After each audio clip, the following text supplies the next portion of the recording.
Here I am sitting in my boat, slowly wending its way into Walt Disney's UNICEF exhibit. It's a small world. What wonders will greet us? What strange, exotic experiences will we have in just a few seconds? Speaking of strange and exotic experiences and Walt Disney wonders, this is WOR AM and FM New York. Your friendly, reliable, sober, industrious John Gambling Jr. station. And the tunnel is beginning to darken now. Ahead of me there is a large contingent of elderly grandmothers, their girdles creaking as we move into high gear here in the Walt Disney World of the Fair. Listen carefully. In just a few moments, it's getting darker now. My boat, my entire crewmates, the entire crew is punching forward in fear now, and now we are in total darkness. Great Scott.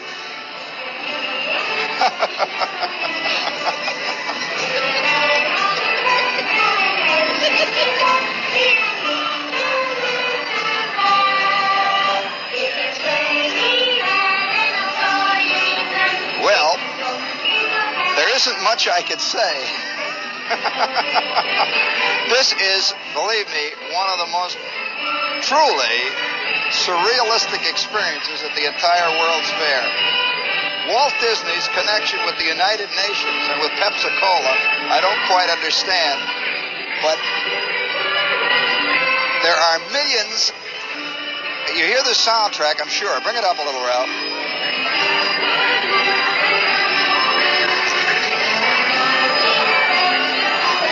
A deafening soundtrack. We are moving through an enormous labyrinthine cave surrounded by millions of Walt Disney creatures. It's hard to call them human beings or dolls or anything. You know, they're little Walt Disney creatures.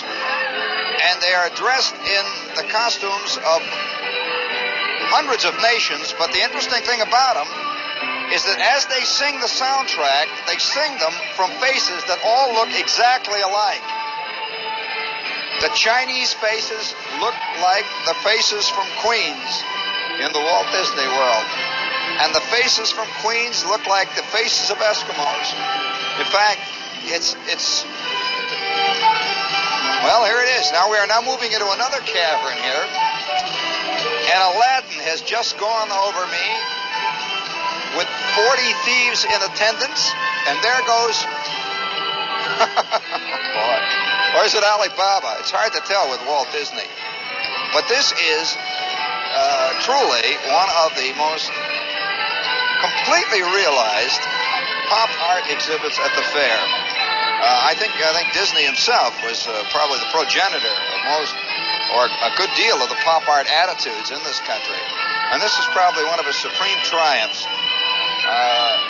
If this thing is approached with the proper attitude, I suspect this could probably be one of the wildest experiences you'll ever have at the fair. In many ways. All these plastic mouths moving in unison, 18 million colors, Pepsi-Cola flowing like water through the veins of the visitors, grandmothers in the boat ahead, the Kiwanis Club in the boat behind, the sound of, it's difficult to tell what the words are about here. Here now we're in the jungle section of Walt Disney's Small World, and the air has become fetid, dank, and humid. You can hear the sound of birds and hippopotami conversing in the back. Listen.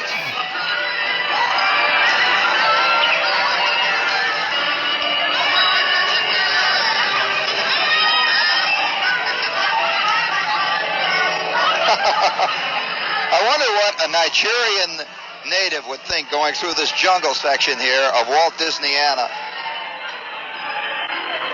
Well, it's pop art in a yard wide. We are now moving into another dark, dank cavern, making a big right-hand turn, and ahead I see an enormous ballet of slightly drunken penguins. I'm not sure it's Pepsi-Cola they've been drinking, but they are swinging, and it's all part of this peculiar, I guess the word really would be almost surrealistic or anthropomorphological world of Walt Disney.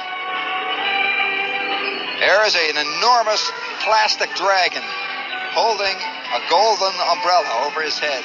The air is becoming icy cold now, and as we move into the Arctic section of the world of Walt Disney, we wave a fond farewell. Who knows where we will land next?